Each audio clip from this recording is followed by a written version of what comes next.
কংগ্ৰেছে প্ৰথম তেওঁলোকে এটা টকা সংগ্ৰহ কৰি আছে 3 কোটিৰ পৰা 5 কোটি টকালৈ আৰু যাৰ অভিযোগ আপোনালোকে কেইটামান দিনৰ পিছত খোলাখুলিকৈ পাব নেতাসকলে ঘৰত বিয়া পাতিবৰ কাৰণেও টকা সংগ্ৰহ কৰি আছে আপোনালোকক আমি আপোনালোকে মোক এতিয়া এডভান্স দিয়ক এইটোও চলি আছে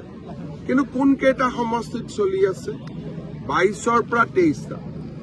আমাৰ মিয়া সমাজৰ দুৰ্ভাগ্য যে তেওঁলোকে কংগ্ৰেছক ভোটো দিব লাগে টকাও দিব লাগে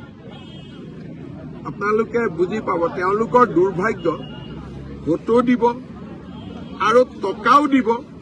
আৰু এভিকশ্যনৰ সময়ত কংগ্ৰেছ দলে সহায় নকৰে আজিও তেজপুৰত এভিকশ্যন আছে কংগ্ৰেছ দলেতো সহায় নকৰে আজি তেজপুৰত আমি 5,000 বিঘা মাটি এভিকশ্যন কৰিম তো কংগ্ৰেছৰ সমাজৰ মই দুৰ্ভাগ্য বুলিয়ে কওঁ যে তেওঁলোকে কংগ্ৰেছক টকাও দিব লাগিব ভোটো দিব লাগিব আৰু কংগ্ৰেছ তেওঁলোকৰ বিপদৰ সময়তো তেওঁলোকৰ লগত